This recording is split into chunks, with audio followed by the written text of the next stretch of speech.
dengan tema percepatan eliminasi TBC di DIY dengan dukungan dari DPRD DIY. Sebelum menonton video ini, alangkah baiknya tekan tombol subscribe di pojok kanan bawah untuk support channel ini dan agar tidak ketinggalan tekan tombol loncengnya guys. Selamat menonton.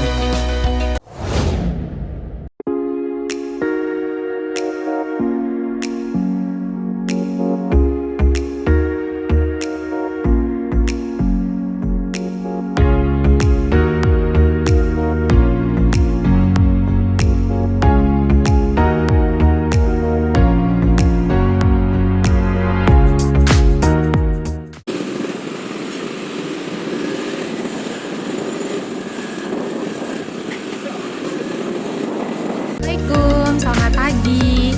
Pagi ini saya berada di DPRD DIY. Nah, pada hari ini kami akan melakukan diskusi dengan tema percepatan eliminasi TBC di DIY dengan dukungan dari DPRD DIY. Semoga diskusi pada hari ini bisa berjalan lancar dan bisa membuahkan hasil yang terbaik untuk kita semua. Oke, nanti ikut ya.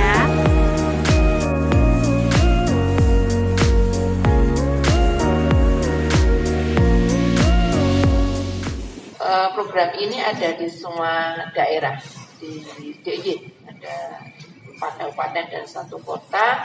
Kegiatannya terutama adalah melatih kader. Yang kader ini nanti melakukan penyuluhan dan kontak investigasi menemukan penderita TB yang kemudian harus mendampingi ke puskesmas dan sebagainya untuk bagaimana berobat, karena memang penyakit TB ini kan penularannya luar biasa, mungkin lebih tinggi dari corona. Cuma corona mungkin luar biasa karena sudah kan di tingkat dunia kita itu nomor 3 setelah Cina, satu India, 2 Cina dan 3 Indonesia untuk penderita TB. Dan kemudian kita melatih itu, melakukan sosialisasi dan menemukan orang yang terduga, kemudian menghimbau untuk periksa. Kita dampingi ke puskesmas, melakukan pendataan bagi yang sudah menemukan, koordinasi dengan dinas kesehatan. Nanti mungkin Mbak Rahma bisa cerita.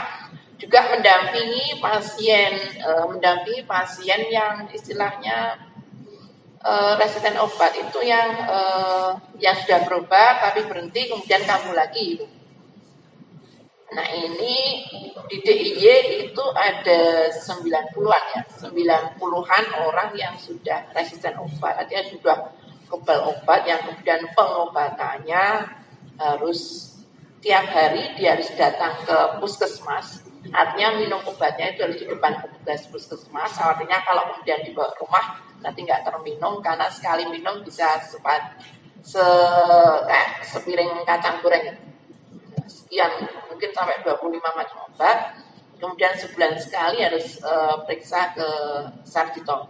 Nah, kita ingin perda TB itu yang tersendiri dari perda HIV, karena memang bahayanya sangat luar biasa dan kasusnya cukup banyak yang belum ditemukan karena terkait dengan budaya untuk berobat, merasa malu, merasa menjadi penyakit yang tabu, penyakit yang kutukan dan sebagainya, kan itu masih kita rasakan. Sehingga kami audiensi dengan Komisi D dan teman-teman baik dari fraksi PAN, sebenarnya kan ini ngobrol-ngobrol saja ya, awalnya kita belum resmi.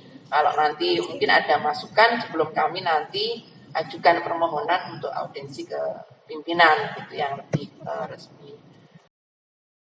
Provinsi yang berhasil mengajak semua elemen untuk melakukan penanggulangan TBC itu seperti DKI, Jawa Barat, terus Jawa Tengah itu juga mereka cukup berani, karena kemarin kita target eliminasi TBC Indonesia kan 2030.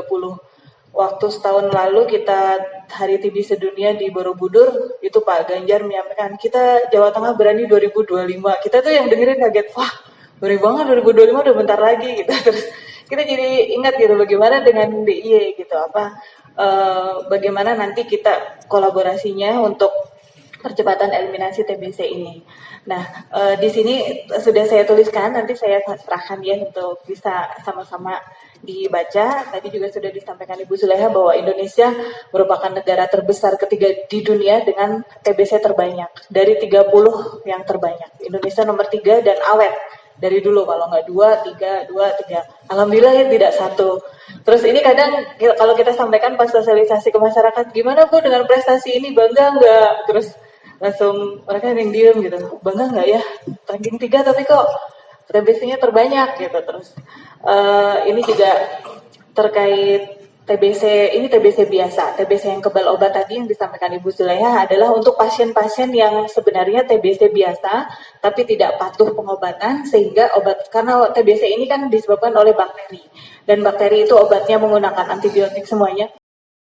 Jadi kalau misalnya satu mangkir gitu nggak dilanjutkan maka obatnya sudah tidak mempan lagi untuk yang kategori 1. Jadi begitu dia kambuh, obat-obat yang biasanya itu udah nggak bisa, jadi harus pengobatan baru. Nah, pengobatan baru ini untuk yang TBC kebal obat itu ada versi cepat 9 bulan, ada yang 20-24 bulan. Nah, ini yang juga mendapatkan perhatian serius dari semuanya secara global, WHO dan sebagainya, pemerintah. Karena Indonesia nomor 7 di dunia untuk yang TB kebal obat terbanyak. Ini nanti paparannya ada sih, mungkin saya kirimkan softfile bisa lewat Pak Aris kan. Yang ini nomor 7, jadi memang perlu perhatian. Dan di DIY sendiri kita tadi sudah disampaikan Ibu Zuleha sejak 2016 sudah ada sekitar 90 pasien TB kebal obat. Yang kita dampingi per bulan ini sekitar 45, kalau total yang sudah kita dampingi dari 2016 itu ya 90-an itu semuanya didampingi. Pendampingannya kenapa sih, mungkin ditanya kenapa sih pakai ada pendampingan dari sisi non medisnya? Karena efek samping obat dari yang ini luar biasa karena obat-obatnya banyak, obatnya sekitar 20 sampai 40 butir. Kalau sehari sekali minum. Jadi yang 20 ada tergantung berat badan. Jadi semakin berat badannya semakin banyak. Juga ada misalnya ada penyakit penyerta lainnya juga semakin banyak. Sebenarnya ini juga terus berinovasi agar obat-obat untuk TBC ini bisa diperkecil. Dosisnya tinggi tapi volumenya itu sedikit, jadi ada sekitar yang 17 butir, 18 gitu. Tapi efek sampingnya tetap luar biasa, ada yang mual muntah, terus depresi itu banyak, halusinasi dan sebagainya. Yang memang sebagian besar dilalahnya untuk pasien kebal obat di daerah Istimewa Yogyakarta ini memang kurang mampu. Yang mampu ini bisa dihitung jari, sekitar cuma ada 2 ya kayaknya yang mampu. Jadi hampir sebagian besar memang dari yang kurang mampu dan memang butuh dukungan lebih. Jadi mengapa ya, terutama dan mungkin bertanya lagi, mengapa sih perlu dukungan lebih? Karena ketika melakukan pengobatan lebih dari 6 bulan, itu otomatis kehidupan sosialnya akan terganggu.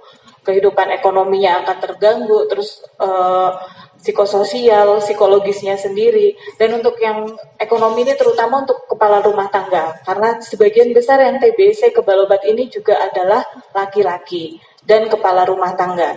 Jadi otomatis dia sebagai kepala rumah tangga, sebagai tulang punggung keluarga, penghasilannya akan terhenti. Nah ini yang banyak sekali terjadi, dan kita juga mengadvokasinya juga agak bingung gitu ketika mereka sudah melakukan pengobatan lebih dari 6 bulan, banyak yang Mbak kok minta tolong bilang ke dokternya kita boleh kerja lagi gitu. Kita pengen biar boleh bekerja lagi, tapi secara medis karena kalau misalnya dia memang pengobatannya masih jangka panjang dan minum obatnya tadi sampaikan Ibu Zuleha harus setiap hari ke puskesmas, kalau dia bekerja lagi, bekerja yang berkumpul dengan orang banyak, potensi menularkannya masih ada karena kumannya belum betul-betul mati. Mungkin sudah negatif dahaknya gitu karena kan kulturnya sudah negatif, tapi tetap saja resiko penularan masih bisa, apalagi kalau misalnya bertemu dengan orang yang daya tahan tubuhnya lemah. Nah ini yang seperti ini baru kita bisa bantu dengan kasih nutrisi sebulannya cuma 50.000. Itu waktunya belum ada apa-apanya gitu dibanding kita belum bisa memberikan yang lebih, dan kita akses ke lazismu juga perlu perjuangan yang luar biasa. Jadi masih PR-nya masih banyak. Ini jadi kalau dari Dinas Kesehatan memang mereka fokusnya untuk pengobatan sisi medisnya. Jadi dari kementerian, rumah sakit sampai ke puskesmas pengobatan, dan itu juga mereka effortnya luar biasa karena mereka harus menyaksikan langsung pasien-pasien ini minum obat di depan mereka untuk yang di kebal obat ini. Itu kenapa? Karena banyak, jadi takutnya kalau dibawa pulang ke rumah nanti nggak diminum, tapi misalnya taruh di bawah bantal, terus dibuang gitu, malah akan menimbulkan resistensi baru. Nah, yang seperti inilah yang ini. Terus tadi yang dari transportasi, karena sebagian besar juga pasien kita, kebetulan Mas Riza Kulon Progo itu diam-diam ternyata TBM diarnya banyak. Jadi kita kaget itu 2019 satu, terus sembuh, terus ada satu lagi, sembuh lagi, ada lagi. Nah ini awal 2020 ini juga ada lagi. Nah semakin baik. Nah jauh, dan itu harus sebulan sekali ke Sarjito. Dan kalau sesuai kebutuhan dokternya pengen besok minggu depan kontrol lagi. Nah kita yang bingung nih, aduh buat transportnya aja mahal gitu. Dan sebentar lagi sebenarnya di bulan ini adalah bulan momen yang tepat karena tanggal 24 Maret itu Hari TBC Sedunia. Hari pertama kali Bapak Robetko menemukan obat OAT untuk yang Mycobacterium tuberculosis ini. Saya terkesan sekali, angka-angkanya impresif sekali ya. 11 orang meninggal per jam. Luar biasa saya kira, dan kalau dengan kegawatan semacam itu saya kira memang seharusnya pemerintah daerah harusnya lebih serius. Kadang-kadang kita itu kok seperti tidak connect tuh dengan masalah TBC gitu, seolah-olah kita malah lebih sibuk dengan masalah-masalah yang hanya istilahnya, karena penyakit sekarang ini yang virus corona itu kayak lagi pansos gitu ya, panjat sosial, padahal ada benar-benar masalah penyakit yang selama ini mungkin mungkin tadi 11 orang sedunia itu ya, 11 orang setiap 11 jam ya, 11 orang setiap jam mortalitasnya bahkan itu lebih tinggi dibandingkan angka kecelakaan dunia gitu ya. Kalau dunia itu katanya setiap 1 jam 1 orang. Bahkan kalau tadi saya perhatikan, ada unsur yang membuat orang tidak mau diperiksa, itu nggak boleh. Dengan perda maka wajib hukumnya seseorang yang diduga itu dipaksa. Jadi itu nggak melanggar HAM. Maksud saya, kenapa? Karena berpotensi untuk menular. Nah ini kalau nggak ada perda, nggak berani, gitu. Termasuk nyamuk saja. Di kota demam berdarah kita punya pasukan PSN loh ya. Ini mestinya punya pasukan, kan tidak ada ini. ASEAN hanya karena ada global fund lalu ya cumantik. Jadi maksud saya kalau dilihat semua variabel ini memenuhi syarat penting dan mendesak.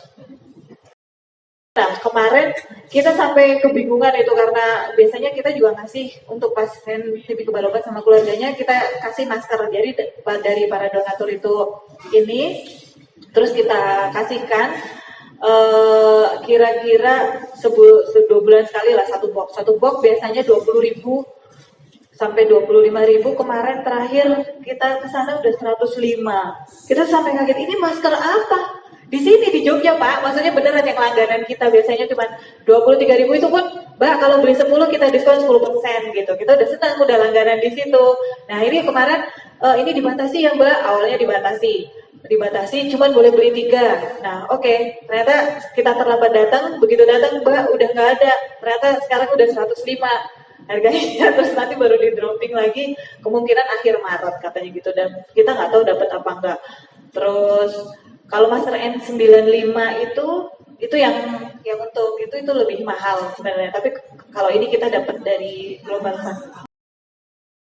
Atas kerawanya ya, kami insya Allah nanti segera untuk memfollow up dengan Mbak Rahma insya Allah ya. Nanti segera kita follow up dan semoga nanti akan menjadi sebuah manfaat ya untuk masyarakat dan kemaslahatan ya, untuk terutama di DIY. Begitu saja makatan saya akhiri. Billahi taufiq wal hidayah. Wassalamualaikum warahmatullahi wabarakatuh.